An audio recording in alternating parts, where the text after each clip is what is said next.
अस्सलाम वालेकुम नाज़रीन, मैं हूं आपका मेज़बान इब्तिसाम चौधरी। मेरे साथ मौजूद हैं एक ऐसे पाकिस्तानी नौजवान जिनकी उम्र सिर्फ 24 साल है और इन्होंने अपने पैशन को फॉलो करते हुए अपने अंदर अपने स्किल्स को जानते हुए इन्होंने खुद से अपना एक काम शुरू किया जिससे ये आज लाखों में आमदनी है इनकी स्टोरी आपसे शेयर करने का मकसद ये है कि इन्होंने बज़ाहिर तो इंजीनियरिंग की डिग्री कंप्लीट की, लेकिन ये एज ए पैशन कुछ और करना चाहते थे। 2019 में इनकी डिग्री कंप्लीट हुई और कोरोना वायरस भी उसी वक्त पाकिस्तान में उसकी लहर तेज़ हो गई, जिसकी वजह से बहुत से एम्प्लॉयज़ को अपनी जॉब से हाथ धोना पड़ा। पूरे मुल्क में डाउन साइजिंग हुई और बेरोज़गारी ज़्यादा बढ़ती गई। तो इन्होंने सोचा कि जो डिग्री इन्होंने की है उस पर तो जॉब मिलना मुश्किल है और जॉब्स हैं भी नहीं इस मुल्क में। तो इन्होंने एक ऑनलाइन कोर्स शुरू किया जिसमें ये लोगों को सॉफ्ट स्किल के हवाले से कोर्स देते थे और वहीं से इनकी आमदनी का सिलसिला शुरू हुआ। बाकी कहानी इन्हीं की ज़ुबानी सुनते हैं कि ये सफ़र इन्होंने किस तरह तय किया और ये किस तरह सोचा। अस्सलाम वालेकुम। वालेकुम अस्सलाम। सबसे पहले आप शेयर कीजिए कि आपने ये किस तरह सोचा और शुरू किस तरह किया। बेसिकली ये जो स्टोरी स्टार्ट होती है ये होती है 2016-17 के अंदर, जब मैं यूनिवर्सिटी का ही स्टूडेंट था। तब एक चीज़ मेरे दिल में खटक रही थी कि बीइंग एन इंजीनियर मेरे पास सॉफ्ट स्किल्स नहीं थी और मैं बहुत तड़पता था कि मेरे अंदर वो स्किल्स आ सके, मैं अच्छा कम्युनिकेट कर सकूं, अच्छा प्रेजेंट कर सकूं, और इसके लिए मैंने जद्दोजहद करना स्टार्ट की। एक और बहुत बड़ा मसला था और वो ये था कि इंजीनियरिंग मेरा पैशन नहीं था और मुझे नज़र नहीं आ रहा था कि आज से 5 साल के बाद। इंजीनियरिंग कहाँ से कर रहे थे और किस में कर रहे थे? मैं यूटी फैसलाबाद से मैकेट्रॉनिक से इंजीनियरिंग कर रहा था। मैकेट्रॉनिक बेसिकली इलेक्ट्रिकल मैकेनिकल का कम्बो होता है। सो प्रॉब्लम ये थी कि आज से 5 साल बाद मुझे नज़र नहीं आ रहा था कि मैं कहाँ पे लाइक करूँगा, क्योंकि इंजीनियरिंग में मैं टाइम इन्वेस्ट नहीं करना चाहता था। मैं लोगों के साथ काम करना चाहता था। किस वजह से रहे थे? किसके कहने पे आपने एडमिशन लिया? एडमिशन भी मैंने अपने कहने पे लिया था। लेकिन जब मैंने एडमिशन लिया तो then I came to know कि मैं रोबोट्स के साथ बैठ के काम नहीं कर सकता, मुझे लोगों के साथ इंटरेक्शन करना है। ठीक है। तो आपने जिस तरह कहा कि कम्युनिकेशन स्किल्स नहीं है स्टूडेंट्स में, तो आप समझते हैं कि जो यूनिवर्सिटी में अभी डिग्रीज हो रही हैं और स्टूडेंट पढ़ रहे हैं तो पूरे पाकिस्तान में सबका लैक ऑफ कॉन्फिडेंस है, सब स्टूडेंट्स की कम्युनिकेशन सही नहीं है? बिल्कुल आप ये बात सही कह रहे हैं। पाकिस्तान का ये बहुत बड़ा मसला है कि मेजॉरिटी हमारे जो स्टूडेंट्स हैं उनके अंदर सॉफ्ट स्किल्स की बहुत कमी है और इसी वजह से हमारे एम्प्लॉयर्स जो हैं वो यही कहते हैं कि जो हमारे पास बच्चे आते हैं जॉब्स लेने के लिए उनकी स्किल्स बहुत लैक करती हैं। और मुझे 3 साल लगे अपनी स्किल को डेवलप करने में और अपना पर्पस ऑफ लाइफ आइडेंटिफाई करने में। किस किस्म की स्किल्स का आपका कह रहे हैं? डिग्री के साथ साथ क्या क्या होना चाहिए? बिल्कुल देखिए, आप इंजीनियरिंग कर रहे हैं, आप बिजनेस कर रहे हैं, आप जो भी फील्ड के अंदर हैं, टेक्निकल स्किल्स तो आपको मिल रही होती हैं, लेकिन उसके साथ साथ आपके अंदर टीम वर्क एबिलिटीज होनी चाहिए, आपको कम्युनिकेट करना आना चाहिए, आपके अंदर कॉन्फिडेंस होना चाहिए, आपके अंदर लीडरशिप स्किल्स होनी चाहिए। ये वो तमाम स्किल्स हैं जो आपको लाइफ में प्रोग्रेस करने में हेल्प करती हैं और आगे बढ़ने में मदद करती हैं। लेकिन हमारे बच्चे इसी में लैक करते हैं और जो उन्हें आता होता है वो प्रेजेंट ही नहीं कर पाते आगे। जब आपने ये फैसला किया, कब किया और ये शुरू किस तरह किया? सो आपको मैंने बताया जैसे कि मुझे 3 साल लगे इस चीज़ को डेवलप करने में। आफ्टर दैट आई रियलाइज़ कि यार ये मसला मेरे साथ नहीं है, ये तो हज़ारों और लोगों के साथ भी है, तो वाई नॉट हम उनकी हेल्प करना स्टार्ट करें। अब चूंकि मैं यूनिवर्सिटी का स्टूडेंट था, ये सफ़र इतना आसान नहीं था, सो हमने वॉलंटियर वर्क से स्टार्ट किया और पाकिस्तान के 10 शहरों के अंदर हमने 6000 प्लस स्टूडेंट को एम्पावर किया। अब वो होता ये था कि 1-1 घंटे का सेशन होता था डिफरेंट स्कूल, कॉलेजेस और यूनिवर्सिटीज़ के अंदर। लेकिन प्रॉब्लम वहाँ पे ये आई कि मैं सेटिस्फाइड नहीं था उससे। लाइक एक सेशन से आप किसी की ज़िंदगी कितनी बदल सकते हैं।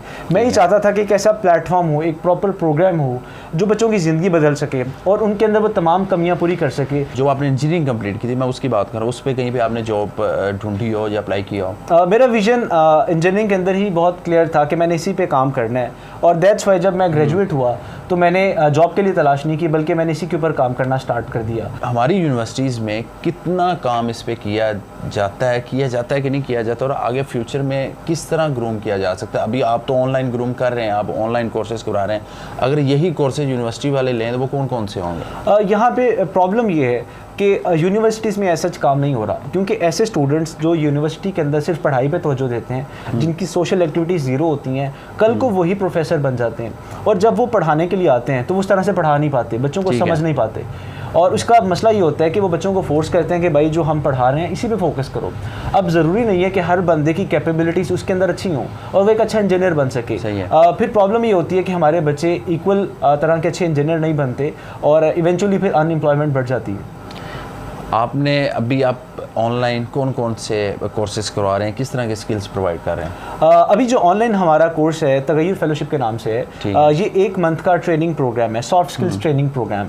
इसके अंदर हम बच्चों की वो तमाम स्किल्स पूरी करते हैं, वो डेवलप करवाते हैं जो यूनिवर्सिटीज़ वाले नहीं करवा रहे होते, जिसके अंदर बच्चों की सबसे इंपॉर्टेंट कम्युनिकेशन स्किल है, प्रेजेंटेशन स्किल है, स्टोरी टेलिंग, उनके कॉन्फिडेंस के ऊपर काम किया जाता है, उनकी गोल सेटिंग करवाई जाती है। एक बहुत इंपॉर्टेंट चीज़ जो है जिसमें मेजॉरिटी स्टूडेंट्स आते भी हैं, उनका पर्पस ऑफ लाइफ और पैशन आइडेंटिफाई होता है। उन्हें पता चलता है रिसर्च असेसमेंट्स के थ्रू कि उन्हें किस फील्ड में जाना चाहिए, उन्हें फ्यूचर में किसके ऊपर काम करना चाहिए, कि अपनी फील्ड को ही परसू करना है या अपने पैशन के साथ जाना है, और अगर पैशन को फॉलो करना है आपने तो किस तरह से आप करेंगे। तो हम इस पूरे रोड मैप के थ्रू से लेके चलते हैं और इसके ज़रिए उन्हें सिखाते हैं, उनको उनका बेस्ट वर्जन बनाते हैं। तो ये सेशन कितनी देर का होता है? ये बेसिकली हमने चूँकि वीकडेज के अंदर क्लासेस हो रही होती हैं, तो सैटरडे संडे को 3 घंटे का हमारा सेशन होता है जूम के ऊपर, और एक्टिविटी बेस्ड लर्निंग होती हैं। अच्छा तलब, मुझे बताइए कि मैं आपसे ये अब जानना चाहूँगा कि आपने जिस तरह डिग्री को छोड़ के आपने ये पैशन की तरफ आप फॉलो किया और इसको शुरू किया, कितनी आमदनी हो रही है? समझते हैं कि जॉब से ज़्यादा ये आप अर्न कर रहे हैं? देखिए, बिजनेस के अंदर या स्टार्टअप के अंदर आपको पहले टाइम और पैसे इन्वेस्ट करने पड़ते हैं, टाइम देना पड़ता है। बिल्कुल। तो अल्हम्दुलिल्लाह काफ़ी अच्छा रिस्पॉन्स आ रहा है। जैसे कोविड स्टार्ट हुआ और हमने इस चीज़ को ऑनलाइन कर दिया तो एक अच्छा चंक आया, और बाद में सोने पे सुहागा ये कि जो बच्चे हमारे से पढ़ के जाते हैं वो और बच्चों को रेफ़र करते हैं, क्योंकि उनकी ज़िंदगी बदल रही होती है। तो ब्राइट चांसेस है और इंशाल्लाह काफ़ी ग्रोथ भी है और ग्रोथ मिल भी रही है हमें। अभी रिसेंटली हम एक फॉरेन फंडेड प्रोग्राम भी रन कर रहे हैं, जिसमें एक यूनिवर्सिटी के पूरे ग्रुप को हम ट्रेन करने जा रहे हैं। तो आई एम वेरी सेटिस्फाइड, क्योंकि मार्केट में इंजीनियर्स की इतनी सैलरी भी नहीं है जितना हम अर्न कर रहे हैं इसके। ठीक है, जिस तरह आप ऑनलाइन कोर्सेज ये दे रहे हैं, ट्रेनिंग दे रहे हैं, तो इनकी आप कितनी फ़ीस चार्ज कर रहे हैं? चूँकि ये ट्रेनिंग हम स्टूडेंट्स के लिए दे रहे होते हैं, तो इसका 4000 हम 1 मंथ का चार्ज कर रहे हैं, लेकिन उसके साथ कुछ स्टूडेंट्स होते हैं जो फुल फी अफोर्ड नहीं कर पाते, सो उन लोगों के लिए हमने 50% स्कॉलरशिप भी रखी होती है। और हम ऑब्जर्व करते हैं कि कौन से ऐसे कैंडिडेट्स हैं जो पैशनेट हैं लर्न करने के लिए, लेकिन वो पैसे अफोर्ड नहीं कर सकते, तो उनको फिर हम स्कॉलरशिप भी देते हैं जो कि 50% होती है। जो डिसपॉइंटेड हैं और डिग्री कर रहे हैं लेकिन आगे जॉब नहीं मिल रही, उनको क्या पैगाम देना चाहेंगे कि वो किस तरह इस चीज़ को सेटअप करें? या कुछ लोग ये सोच रहे होते हैं कि यार फर्स्ट जो स्टेप है वो बड़ा टफ होता है, इसके लिए कुछ ज़्यादा पैसे चाहिए या रिसोर्सेज चाहिए, तो उनको क्या पैगाम देना चाहेंगे कि वो जो आपकी तरह ही पैशन को फॉलो करना चाहते हैं, कुछ इस तरह का करना चाहते हैं? इसमें सबसे इंपॉर्टेंट चीज़ ये है कि आप यूनिवर्सिटी के टेन्योर के अंदर ही कोई स्किल सेट आप गेन कर लें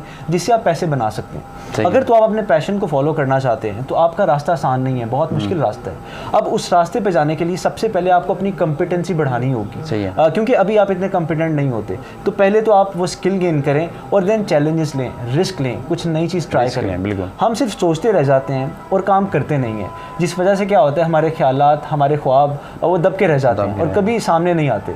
तो मैं तमाम यूथ को ये पैगाम देना चाहूँगा कि आप लोग जो भी आपका पैशन है, जो आप करना चाहते हैं, उसको ट्राई करें और उसके अंदर अपनी स्किल को एनहांस करें, ताकि आपके लिए अपॉर्चुनिटीज़ आ सकें और आप लाइफ में ग्रो कर सकें। जो लोग ये वीडियो देखेंगे और आपका पैगाम उन तक पहुंच रहा है, आपकी स्टोरी उन तक पहुंच रही है, अगर वो रब्ता करना चाहें, वो आपसे कोर्स जो ऑनलाइन आप करवा रहे हैं वो ट्रेनिंग लेना चाहें, तो क्या उनके लिए क्या डिस्काउंट होगा? वेल, जो इस वीडियो को देखे जितने लोग भी हमारे सेशन को ज्वाइन करना चाहें, उन तमाम लोगों के लिए 50% हम ऑफ करते हैं, ताकि ज़्यादा से ज़्यादा लोगों को हम एम्पावर कर सकें। और हमारा जो विज़न है इस यूथ को एम्पावर करने का, उसको हम पूरे पाकिस्तान तक लेके जा सकें। बहुत शुक्रिया तलहा आपका टाइम देने का। नाज़रीन, हमारे साथ मौजूद थे शेख तलहा और आपने इनकी कहानी इन्हीं की ज़ुबानी सुनी कि किस तरह उन्होंने एक पैशन से एक नए कॉन्सेप्ट के साथ उन्होंने ऑनलाइन ट्रेनिंग स्टार्ट की उन स्टूडेंट्स के लिए, ख़ास तौर पर जो डिग्रीज तो कर रहे होते हैं लेकिन उनमें वो स्किल्स नहीं होते जो आगे जाके डिग्री के बाद वो जॉब हासिल कर सकें, जिसमें कम्युनिकेशन स्किल्स हैं, लीडरशिप स्किल्स हैं, मैनेजमेंट की स्किल्स हैं। आपकी किसी भी जो भी आपने डिग्री की, अगर आप उस डिग्री पे पूरा नहीं उतर रहे और उस तरह वो काम नहीं कर रहे तो आप कहीं पे भी आपको एक अच्छी जॉब नहीं मिलेगी। इन्होंने की तो इंजीनियरिंग, लेकिन इनको रियलाइज़ हुआ कि ये इंजीनियरिंग तो इन्होंने कर ली है, लेकिन वो इंजीनियरिंग की फील्ड में जाके उस तरह अच्छे से नहीं कर सकेंगे, एक अच्छा इंजीनियर नहीं बन सकते। तो उन्होंने वो किया जो वो बेहतर से बेहतर कर सकते थे और आगे लोगों तक डिलीवर कर सकते थे। तो ऊपर से कोरोना वायरस की जो सिचुएशन हुई तो वो फिजिकल क्लासेस नहीं दे पा रहे थे, तो उन्होंने ये ऑनलाइन ट्रेनिंग का इंतखाब किया और लोगों को यहाँ से एम्पावर करना शुरू किया और उनको यहाँ पे वो ट्रेनिंग दे रहे हैं। इसी के साथ आपने मेज़बान इब्तिसाम चौधरी को दीजिए इजाज़त और हमारे चैनल को सब्सक्राइब करना मत भूलिएगा। इस तरह के मज़ीद मोटिवेशन और इंस्पिरेशनल स्टोरीज़ लेकर आपकी खिदमत में हाजिर होते रहेंगे।